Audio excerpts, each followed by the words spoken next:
నమస్కారం. నేను చందు. ప్రతికూల ఆలోచనలు కలవరపెడుతున్నాయా? ఏడాది పాటు ఎంత జాగ్రత్తగా చదివినా పరీక్షల సమయంలో మాత్రం కాస్త కంగారుగానే ఉంటుంది. వివిధ రకాల ఆలోచనలతో ఒత్తిడి పెరిగిపోతూనే ఉంటుంది. కొన్ని పద్ధతులతో దాన్ని అదుపులో పెట్టుకోవచ్చు. అవేమిటో తెలుసుకుందామా? ముందుగా ఒత్తిడికి కారణమవుతున్న ఆలోచనలను గుర్తించి వాటి నుంచి బయటపడడానికి సాధ్యమైనంత వరకు ప్రయత్నించాలి.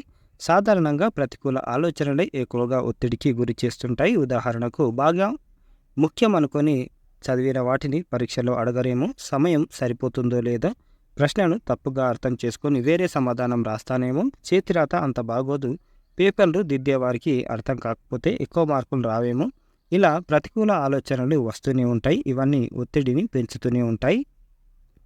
ఎంత పెద్ద సమస్యకైనా పరిష్కారం ఉంటుంది కదా, అలాగే ప్రతి ప్రతికూల ఆలోచనకు సానుకూల సమాధానం కూడా ఉంటుంది. ఆ దిశగా అన్వేషిస్తే సరిపోతుంది.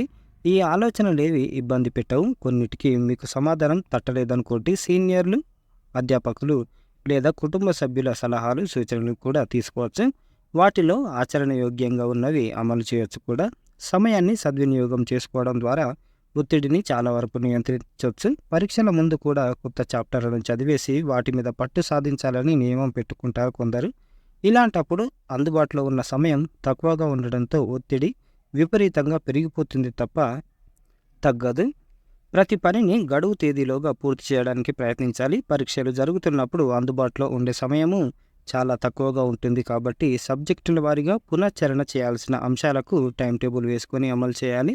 ఒత్తిడికి కారణమయ్యే అన్ని విషయాలను మార్చలేకపోవచ్చు, కానీ మీ పరిధిలో దాని తీవ్రతను తగ్గించడానికి ప్రయత్నించవచ్చు.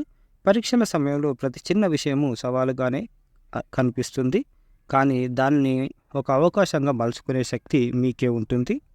ఇబ్బందుల గురించి పదే పదే ఆలోచించడం వల్ల ఆందోళన మరింత పెరుగుతుందే తప్ప తగ్గదు. కానీ ఆలోచనలను ఇతరులతో పంచుకోవడం వల్ల మనసు తేలికపడి ఒత్తిడి తీవ్రత తగ్గుతుంది. ఆ ఆ ఇతరులు, స్నేహితులు, అధ్యాపకులు, కుటుంబ సభ్యులు ఎవరైనా కావచ్చు. పనులన్నిటినీ ఒకేసారి పూర్తి చేయాలని ఆరాటపడడం వల్ల కూడా ఒత్తిడి పెరుగుతుంది. అందుకే పనులను అతి ముఖ్యమైనవి కొన్ని రోజుల పాటు వాయిదా వేసిన ఇబ్బంది లేనివి అని విభజించుకొని చేయడానికి ప్రయత్నించాలి.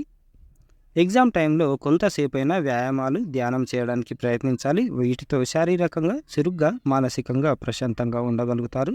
చివరగా, పరీక్షల సమయంలో కొద్ది రోజుల్లో రాయాల్సిన పరీక్షల గురించి ఆలోచించాలి. సెలవుల్లో నేర్చుకోవాల్సిన కొత్త భాష, కోర్సుల గురించో, చేయాల్సిన విహారయాత్రల గురించో ఇప్పటి నుంచే ఆలోచించడం వల్ల సమయం వృధా తప్ప ఎలాంటి ప్రయోజనం కూడా ఉండదు. అందుకే ఆలోచనలు ఎప్పుడు గతంలోనో భవిష్యత్తులోనో వివరించకుండా వర్తమానంలో మాత్రమే ఉండేలా జాగ్రత్త పడాలి. ఇది ఈ రోజుకి సంబంధించిన ఆర్టికల్. లైక్ చేయండి, షేర్ చేయండి, సబ్స్క్రైబ్ చేయండి. Thank you. ధన్యవాదాలు.